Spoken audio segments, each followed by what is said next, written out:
오늘 45절에서 57절까지 하나님의 자녀를 모아 하나가 되게 하기 위해서래요. 이 주제를 가지고 오늘 좀 말씀을 나누려고 하는데 본문을 좀 먼저 읽어볼까요? 45절부터 57절까지 시작.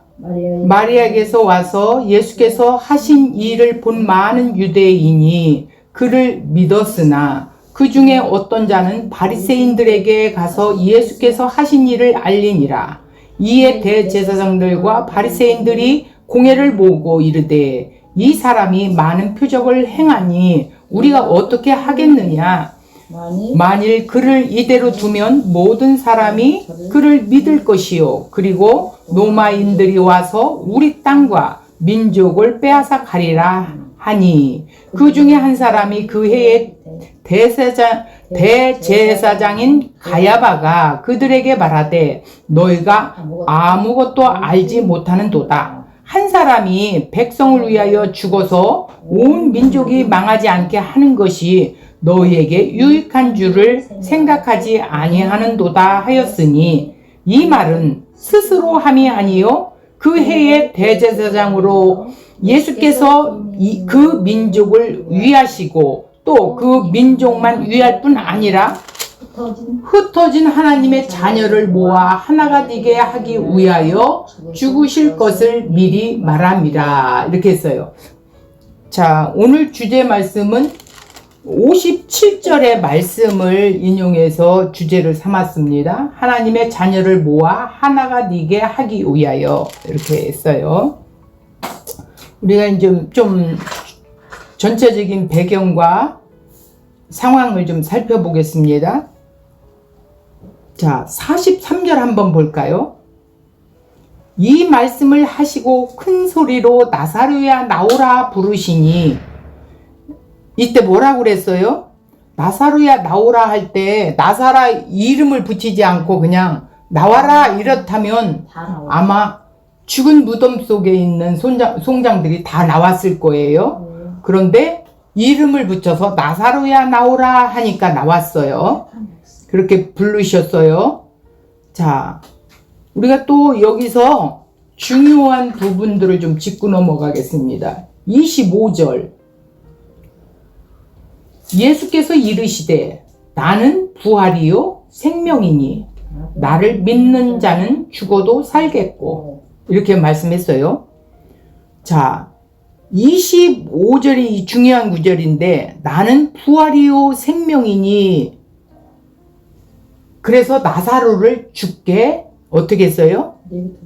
예, 이틀이나 더 유화했어요. 그리고 나흘 후에 갔을 때 송장이 썩은 냄새가 난다고 했어요. 자, 부활은 죽었던 것을 살리는 뜻이죠.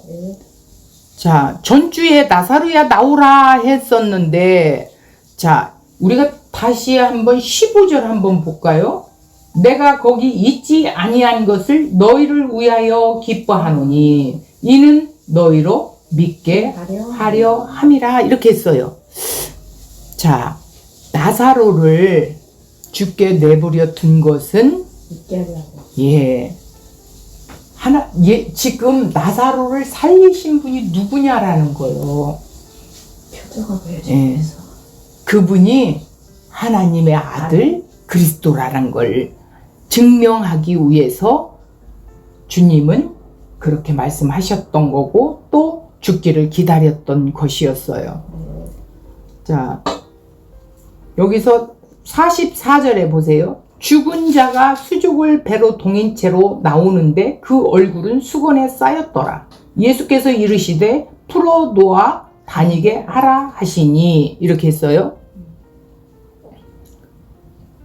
근데 왜 이렇게 하셨을까? 40절에 보니까 예수께서 이르시되 내 말이 네게 믿으면 하나님의 영광을 보리라 하지 아니하였느냐 하시니 누구한테 이랬어요? 마르다한테 그 말씀을 하셨지요. 내 말을 믿으면 내가 한 말을 믿으면 하나님 영광을 네가 볼 거야. 이렇게 한 것이 이제 사실적으로 드러나게 되었죠.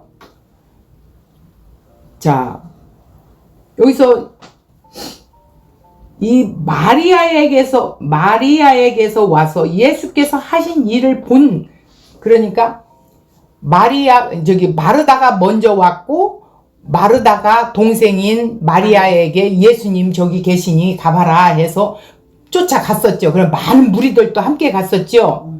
자, 그런데 그 예수께서 하신 일을 본 많은 유대인들이 그를 믿었다고 그랬어요. 믿었으나 이렇게 됐어요. 믿었다 이거보다는 믿었으나 뭔가 있죠. 46절 그 중에 어떤 자는 바리새인들에게 가서 예수께서 하신 일을 고발하지요. 자, 그랬더니 이에 대제사장들과 바리새인들이 공회에 어떻게 해요? 모으고 가라고. 자, 이 사람이 많은 표적을 행했으니 이 사람이 누구예요? 예수가. 우리가 어떻게 해야 하겠냐 이러면서 소집해서 지금 어떻게 해요? 네, 이 상황을 어떻게 우리가 해나가야겠는가 이제 하는 거예요. 만일 그를 이대로 두면 모든 사람이 그를 믿을 것이요. 그리고 어떻게? 그것만이 아니야. 로마인들이 와서 우리 땅과 민족을 빼앗아 가지 않겠느냐. 불리하니까. 예. 큰일 났어요. 그런데 그 중에 한 사람인 그 대제사장이 있는데 해마다 이렇게 돌아가면서 대제사장을 세우나 봐요. 그래서 그 해에 대제사장이 된 사람이 가야바예요. 근데 가야바가 이런 말을 한단 말이에요. 너희들은 아무것도 모르고 있구나. 자, 50절. 한 사람이 백성을 위하여 죽어서 온 민족이 망하지 않게 되는 것이 너희에게 유익한 줄 생각하지 아니하는도다. 이렇게 말을 하라. 이거 어디서 많이 들은 이야기죠?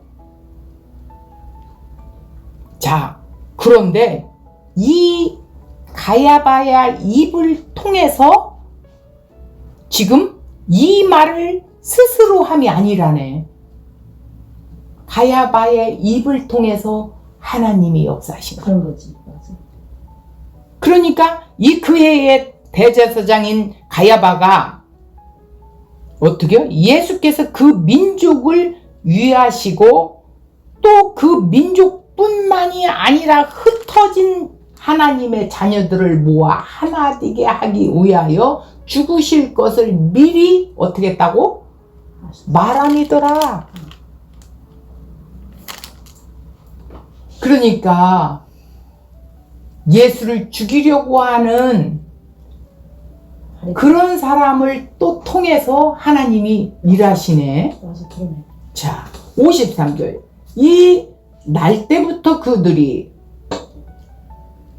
이 날부터, 그러니까 이제 결의하고 난 이 날부터는 그들이 예수를 어떻게 해요? 죽이려고 모의해요. 이제 결의를 해버린 거예요. 어떻게? 예수를 죽이는 것이 낫겠다. 지들이 불리하니까. 예. 이 54절. 그러므로 예수께서 다시 유대인 가운데 드러나게 다니지 아니하시고 거기를 떠나 빈들 가까운 곳에 에브라임이라는 동네에 가서 제자들과 함께 거기 머무르니라. 왜 그래요? 아직 예수님이 십자가를 질 때가 아니지요. 예, 55절. 유대인의 유월절이 가까움에 많은 사람이 자기를 성결하게 하기 위하여 어떻게 해요? 유월절에 시골에서 예루살렘으로 올라갔더니 지금 이 유월절이 예수님 이 공생애 때 3번 지금 지나가고 있어요. 자, 그들이 예수를 찾으며 성전에 서서 서로 말하되 너희 생각에는 어떠하냐? 그가 명절에 오지 아니하겠느냐? 이러면서 기다리는 사람이 있어요. 이는 대제사장들과 바리새인들이 누구든지 예수 있는 곳을 알거든 신고해. 그래서 잡게 하라 명령을 내린 거예요. 자, 오늘 이 상황을 우리가 이제 보고 나서, 자, 우리가 원고를 나가면 좀 더 쉽게 이해가 되겠지요? 자, 마태복음에 보면 12장에 29절, 사람이 먼저 강한 자를 결박하지 않고야 어떻게 그 강한 자의 집에 들어가 그 세간을 늑탈하겠느냐, 이 말이에요. 이 말씀을 이해가 되나요? 결박한 후에야 그 집을 늑탈하리라 이랬어요. 이것은 사단의 그 강한 제압으로 말미암아 어떻게 인간들이 끌려 지금 종노릇하고 있죠. 죄의 종노릇하고 있죠. 그런데 더 큰 힘센 자가 와서 그들을 결박시켜 놓고 어떻게 늑탈을 하겠지요? 자, 예수께서 오셔서 구원을 말하고 있는 거예요. 우리가 구원을 받고 싶어도 사단을 이기고 나갈 수가 없다라는 거예요. 그러면 예수님이 사단을 결박해 놔야 우리를 꺼내 주어야만이 되겠지요. 그럴 때만이 예수를 믿을 수가 있다라는 거예요. 나사로가 스스로 무덤에서 나오지 않았습니다. 스스로는 나올 수가 없어요. 죽은 자가 어떻게 나와요? 나사로는 사망의 결박을 당하고 무덤에 갇혀 있었어요. 자, 죄와 사망의 결박당한 자는 아무도 할 수 있는 일이 없어요. 예수님이 나사로야 나오너라 이렇게 해야만이 나올 수가 있다는 거죠. 예수님이 사단의 결박을 풀어 주어야만 무덤에서 나와서 다닐 수가 있다는 것이 곧 구원을 말하는 겁니다. 나사로가 무덤에서 나온 것이 구원입니다. 나사로가 어떻게 해요? 자유의지를 발동해서 나온 것이 아니죠. 인간의 자유의지를 말하는 자들은 사람이 죄와 허물로 죽은 자라는 것을 모르고 있는 자들이에요. 그러니까 인간이 스스로 결정해서 예수를 믿어야 한다고 하는 것이 아니라는 것이죠. 죽은 자는 인격이 있어요, 없어요? 없어요. 그렇기 때문에 자유의지로 할 수가 없어요. 예수님 해주시죠. 예수를 믿을 수 있고 믿지 않을 수도 있다 이러는데 이거는 전혀 성경과 해당되지 않는 말씀이에요. 인간 스스로 예수를 믿을 수 있다고 하는 자들은 인간의 힘으로 하늘로 올라가고자 하는 뭐예요? 인본주의자들이죠. 인간의 자유의지는 인간들이 땅에서 살아가는 삶에서 일어나는 일들을 결정하는 것이 사용하는 말입니다. 자, 인간의 자유의지는 하늘에 속한 영적이고 신령한 일을 결정하는 데 사용하는 말이 절대 아닙니다.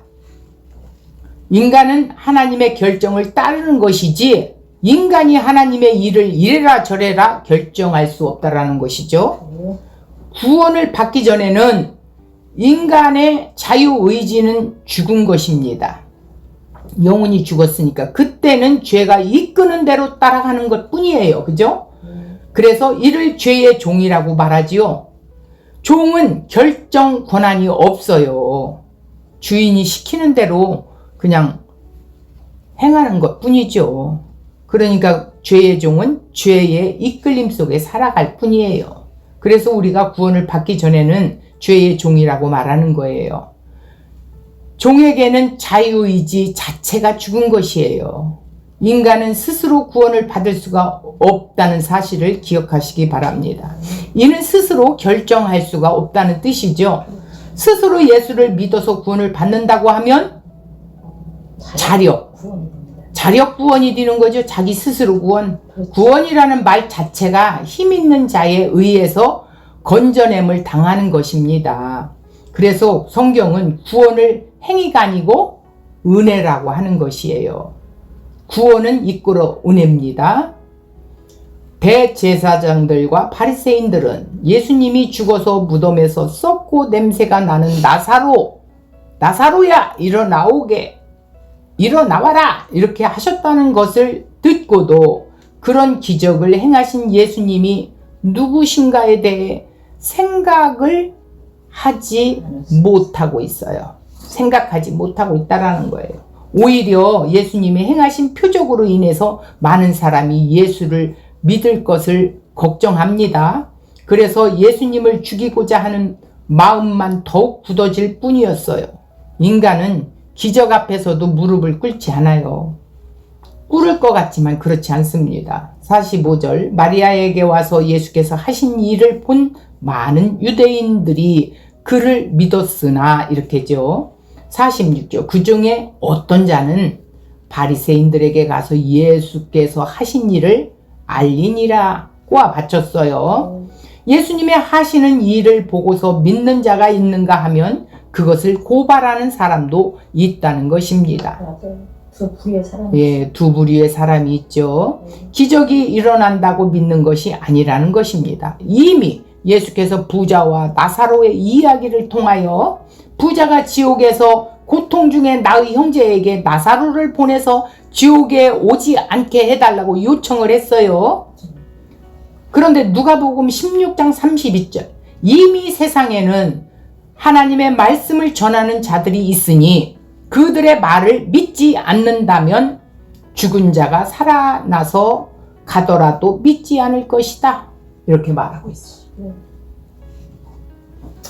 그러므로 진리가 다가오면 진리를 향하여 두 가지 반응이 일어나게 된다라는 거예요. 진리를 받아들이는 경우와 진리를 배척하는 경우가 있다라는 것이죠. 그러므로 예수님이 이 땅에 오신 것은 세상에 분리를 일으켜 온 것이에요. 창세기에 보면 어떻게 해요? 건져냄이 있고 채우심이 있고 분리시킴이 있고 하죠. 진리의 자녀와 비진리의 자녀를 나누는 것입니다. 편을 가르게 하는 것이죠. 세상은 서로 하나가 되자고 그렇게 말합니다. 종교 간에도 나라 간에도 하나가 되자고 말합니다. 그러나 진리와 비진리는 섞일 수가 없습니다. 빛과 어둠이 함께 할 수 없듯이 말입니다.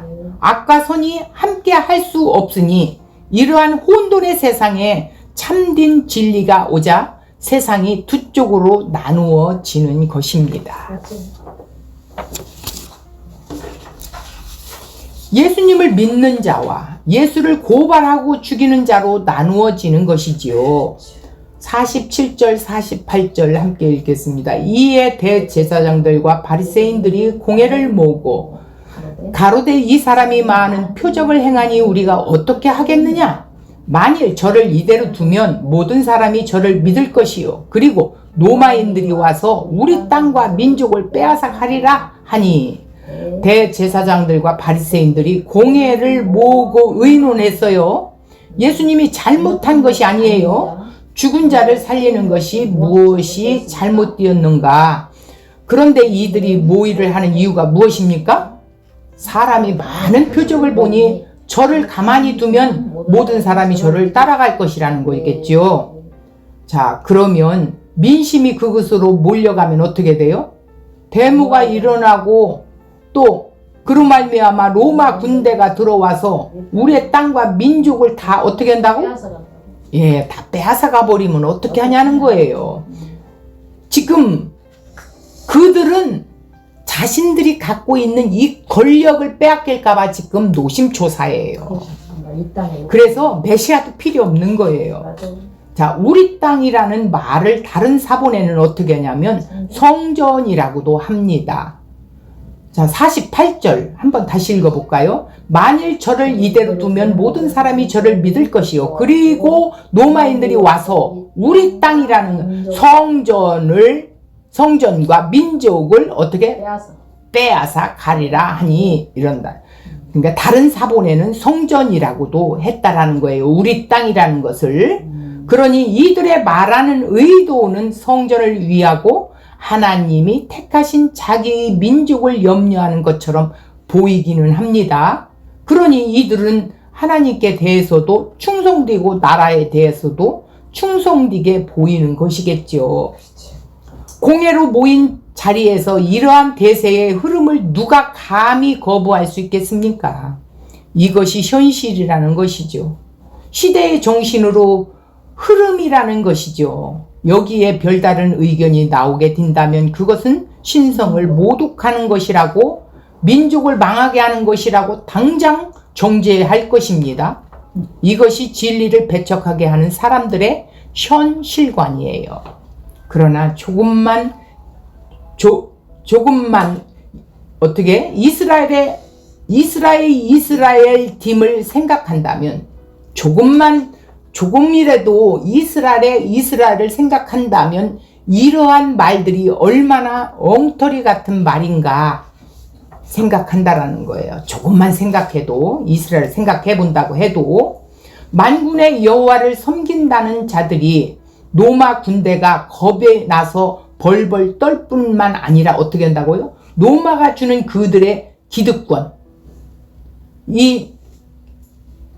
자기들의 기득권을 빼앗기기 싫다는 것이죠. 그러니까 그 기득권의 단맛에 물들어 있어요. 결국 그들이 내린 결론은 뭐예요? 한 사람을 죽여서 많은 사람을 살리자는 것으로 결론을 내지요. 그들은 지체하지 않고 사내들이 공회를 소집했죠. 사내들이 공회란 최고의 성직자들 70여 명으로 구성된 당시 유대인들의 최고 의결기관들이에요. 이를 소집한 이유는 예수가 죽은 나사로를 살렸다라는 소문이 더 퍼지게 되면 모든 유대인들이 예수 그리스도를 믿게 될 것이기 때문에 미리 방치하면서 그를 왕으로 어떻게 옹립하는 일이 벌어지게 될 것이기 때문에 그렇다라는 거예요. 얼른 빨리 처벌해 버려야 된다라는 거예요. 바리새인들이 가장 두려워했던 것은 그 이후에 벌어질 일들이에요. 온 유대가 예수 그리스도를 믿고 그를 따르는 일이 벌어지고 로마인들이 이를 반란으로 간주하고 이를 진압하기 위해 군대를 보낼 것이기 때문이라는 거죠.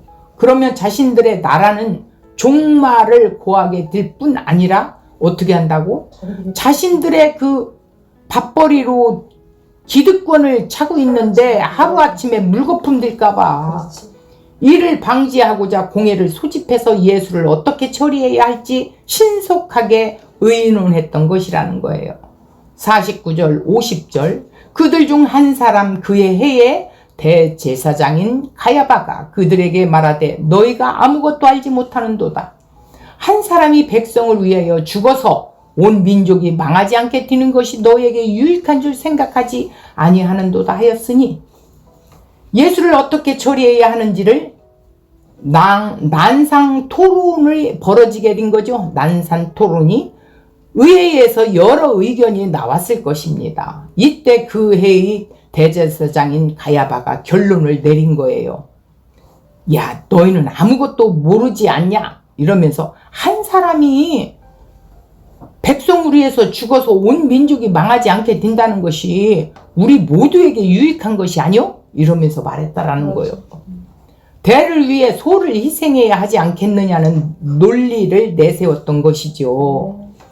대제사장 가야바의 이 말에 그 누구도 반박하지 못해요. 그의 말이 자신들에게는 득으로 다가왔기 때문이죠.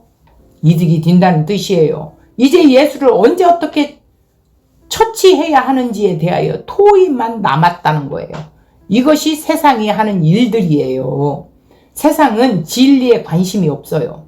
자신에게 득이 되는 것은 취하고 해가 되는 것은 제거해 버리는 거예요. 이것이 세상이 하는 일들이에요. 이것이 하나님 나라를 대적하고 있는 세상의 실상입니다. 진리냐 비진리냐가 문제가 아닙니다. 얼마나 다수의 이익과 직결되는가 하는 것이 이들의 진리관이에요. 나한테 얼마나 이득이 되냐 이거죠. 이것이 또한 민주주의 원리입니다. 이들이 정치적인 처결권을 식민지에게 로마에 있지만 로마가 점령국들에게 어떻게 한다고요? 종교나 문화는 관대한 편이어서 그들의 어떻게 해요? 종교나 문화는 그대로 인정하는 편이었습니다. 그러니 유대인들의 종교적인 문제들은 자기들의 의견할 수 있었지만 이러한 의회에서 내린 최종 결론이 무엇이겠어요? 한 사람이 죽어서 유대 민족을 살리자는 것이죠. 이 말을 하게 된 것은 이미 하나님의 뜻이 누구에게? 그 해에 뽑힌 대제사장에게 어떻게 해요? 그 말을 넣어준 거예요. 그러므로 정치적인 권세를 가지고 아무리 큰 소리 치더라도 모든 것이 주님의 주권 아래 있다. 이것을 기억하시기 바랍니다. 그러니까 예수를 믿지 않는 자를 들어서도 하나님 일을 하신다라는 뜻이에요. 우리는 예수님을 이용해서 내 권력, 내 명예 조금이라도 유지시켜 보고자 노력하고 있죠. 우리가 하는 기도, 교회에 대한 충성, 전도, 예배, 이 모든 것이 내 중심적으로 짜여져 있습니다. 내가 이 세상에 살아남은 일에 있어서 수단과 방법이 곧 기도요, 전도요, 또는 예배라고 봉사라고 말하고 있어요. 혹시 내게 무슨 어려운 일이라도 생기면 내가 하나님께 충성하지 않았기 때문이라고 말하지요. 하나님이 노하신 것이 아닌가 하고 늘 염려하며 주를 섬기고 있는 것이 우리의 현 실상이에요. 우리의 신앙은 예수님 덕분에 내가 잘 되어 보자는 생각에 차여 있다라는 것이죠. 이것이 유대인들하고 똑같은 사상관이에요. 예수님께 함께라면 죽은 것도 상관없다는 그런 삶이 아닙니다. 예수님의 죽음은 대를 위한 소의 희생이 아닙니다. 하나님은 이러한 가야바의 말을 이용해서 오히려 예수님의 죽음의 본질을 드러내는 말이 되게 하신 거예요. 예수님의 죽음의 의미가 유대 민족을 살리는 정도가 아니라 오히려 흩어진 자기 백성들을 그들의 죄에서 생명을 주어 살려 하나가 되게 하기 위한 것이라는 뜻입니다. 51절 이 말씀은 스스로 함이 아니요 그 해의 대제사장으로 이므로 예수께서 그 민족을 위하시고 또 그 민족만 위할 뿐 아니라 흩어진 하나님의 자녀를 모아 하나가 되게 하기 위하여 죽으실 것을 미리 말함이더라 이렇게 말했어요. 지금 예수님을 죽이려는 대제사장의 입을 빌려서 어떻게 한다고요? 하나님은 자신의 하실 일을 미리 말씀하신 거예요. 계획 속에 다 이루어지는 거예요.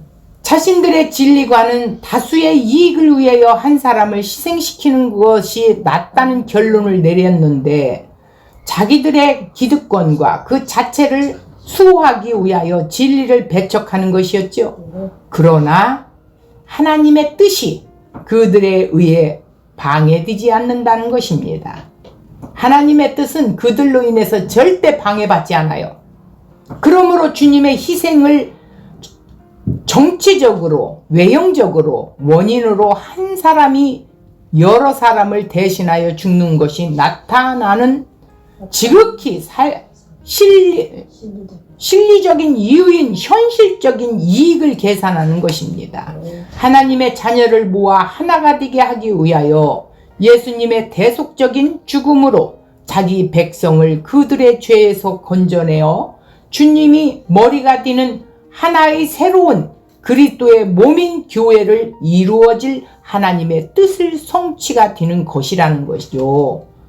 이제는 대제사장의 입을 빌어서 한 사람이 죽는 것이 민족이 망하는 것보다 낫다는 이 말을 하고서부터 예수를 죽이기로 모의하는 것이었어요. 그들은 53절 이날부터 그들이 예수를 죽이려고 모의하니라. 자, 여기서 이 53절 읽었죠? 54절 보세요. 그러므로 예수께서 다시 유대인 가운데 드러나게 다니지 아니하시고 거기를 떠나 빈들 가까운 곳에 에브라임이라는 동네에 가 제자들과 함께 거기 머무시니라 했어요.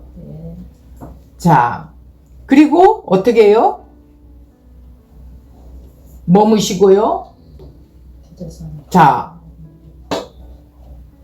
대제사장 대제사장 가야바는 모든 문제의 근원인 예수 한 명을 제거하여 모두를 살리자는 말을 했어요.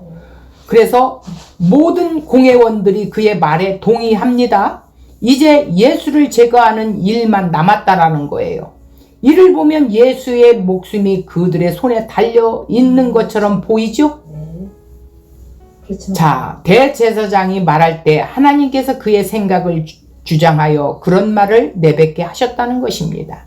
즉, 예수를 죽이기로 작정한 것은 유대인들이 아니라 하나님이었다라는 것.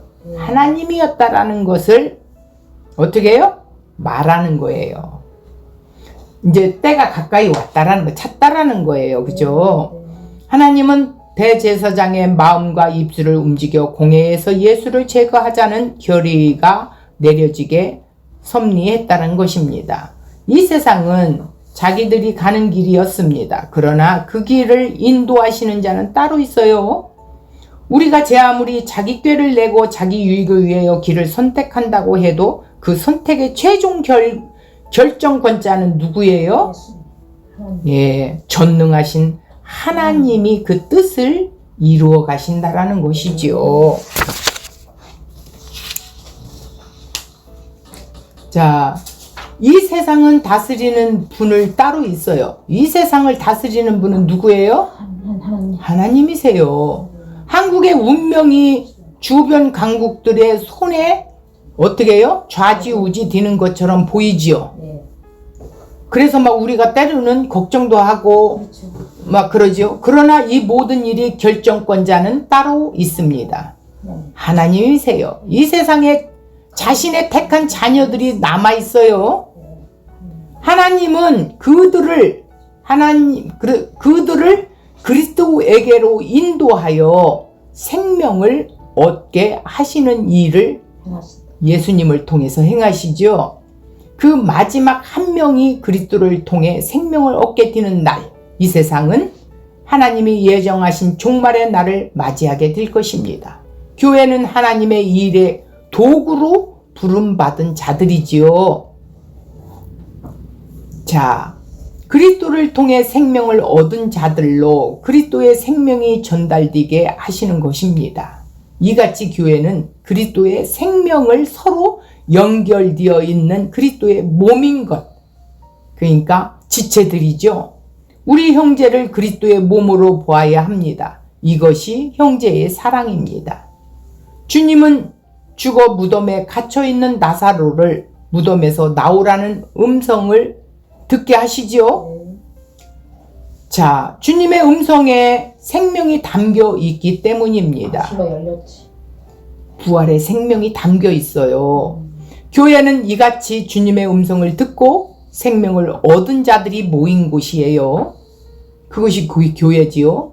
그리고 지금도 주님의 부르심에 붙들려 주님이 가셨던 그 십자가의 길을 따라가는 자들이에요. 세상에 따라가는 자들이 아닙니다. 이 세상은 자신의 지혜로 예수를 제거하는 선택을 했지만 그러한 선택을 하도록 섭리하신 분은 바로 하나님이시라는 것이죠. 교회는 이러한 하나님의 일을 알고 그 일에 참여할 수 있도록 하나님의 성령이 부어진 자들입니다. 이것이 교회에서 허락된 복입니다. 우리의 삶은 이러한 하나님의 섭리 안에 놓여 있다라는 거예요. 하나님의 뜻을 알아갈 때 지금 하나님께서 이 땅에서 하시는 일이 무엇인지 분별할 수 있게 될 것이라는 거죠.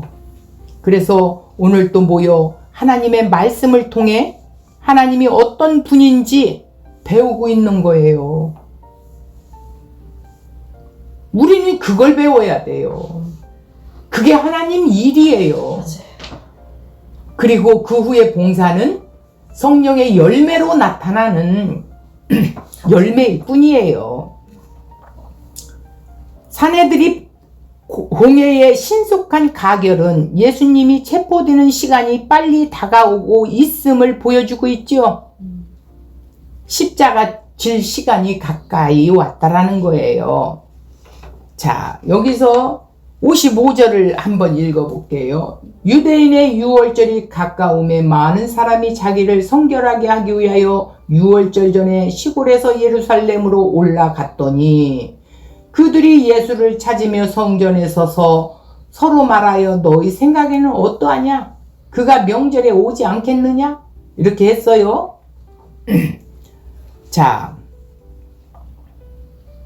그래서 이제 예수님의 예정된 시간이 눈앞에 와 있음을 느끼게 되고 예수님은 이러한 위협적인 상황에서는 유대인들 앞에 공개적으로 행할 수 없음을 아시고 유대 광야 근처 외딴 지역 에브라임이라는 마을로 가서 거기서 제자들과 함께 유하고 있었죠. 그가 그렇게 하심은 때가 이르기 전에 잡히는 것은 면하시는 데 있었습니다. 유월절을 지키기 위해 예루살렘에 올라왔던 자들이 성전에서 지금 어디로 도피해 계신 예수를 찾습니까? 자, 57절. 이는 대제사장들과 바리새인들이 누구든지 예수 있는 곳을 알거든 신고하여 잡게 하라. 어떻게 했어요? 명령을 내렸지요? 예수님을 잡아들이라고 수배령을 내리게 됐습니다. 그러므로 하나님은 그러한 결정들까지도 자기의 뜻을 이루어내시는 일에 사용하고 계시는 거예요. 그러니 천하가 이미 주님 손안에 있다는 사실을 기억하시기 바랍니다. 그러므로 우리의 관심사가 어디에 있습니까? 잠시 있다가 없어질 이 세상, 변동될 것들입니까? 생각해 보라는 거죠. 영원하신 하나님의 말씀이냐는 거예요. 세상 거냐 하나님의 말씀이냐? 하나님의 말씀이어야 한다라는 것입니다. 하나님의 말씀이 현실이고 진리이기 때문이에요. 그러니 우리가 말씀대로 살아야 되는 것이겠지요. 그런데 이 내용을 전달하려는 우리가 얼마나 진리에 서 있습니까? 아니면 세상의 기준에 서 있습니까? 이 진리를 증거해야 할 자인데 세상의 기준에 있냐 하나님 기준에 있냐 이거예요. 이걸 물어보는 거예요. 예수 믿는 사람의 기준은 어디에 있어요? 세상에 있어요? 하나님의 말씀에 있어야 된다라는 거예요. 자, 그 너머에 한 장, 두 장 넘겨보세요. 요한복음 14장 16절 16절에서 17절 한번 읽어볼까요? 내가 아버지께서 구하겠으니 그가 또 다른 보혜사를 너희에게 주사 영원토록 너희와 함께 있게 하리니 그는 진리의 영이라 세상은 능히 그를 받지 못하나니 이는 그를 보지도 못하고 알지도 못함이라. 그러나 너희는 그를 아나니 그는 너희와 함께 거하시며 또 너희 속에 계시겠습니다. 이렇게 말했어요. 무엇을 뜻하는 거예요? 성령이 이제 예수님이 십자가에 죽으시고 부활하셔서 약속하신 성령을 마가의 다락방에 출현하게 되죠. 최초에 출현하게 돼서 전 세계의 믿는 자들에게 퍼져나가게 되는 것입니다. 자, 이 말씀을 하신 거예요. 그래서 모든 진리 가운데 인도하신다라는 거예요. 오늘 우리가 진리 가운데 인도받았다라는 거예요. 그렇기 때문에 오늘 이 자리에 앉아 있는 거지요. 세상에 썩어질 것 구습을 쫓는 일을 버리고 마음을 새롭게 하여 새 생명과 영생의 소망을 가지고 살고 있냐는 것이죠. 우리 주님의 말씀을 듣고서 장래의 일에 대하여 믿고 계시는 것입니까? 자, 베드로 후서 3장 7절을 한번 찾아볼까요? 베드로 후서, 히브리서, 야고보서 다음에 3장? 예. 베드로 후서 3장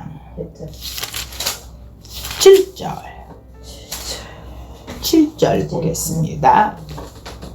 이제 하늘과 땅은 그동안 그 동일한 말씀으로 불사르기 위하여 보호하신 바 되어 경건하지 아니한 사람들의 심판과 멸망의 날까지 보존하여 두신 것이니라. 이렇게 했어요. 자, 말씀처럼 이 세상에 경건치 못한 자들을 불사르기 위하여 보존하고 있다는 사실을 믿느냐는 거예요.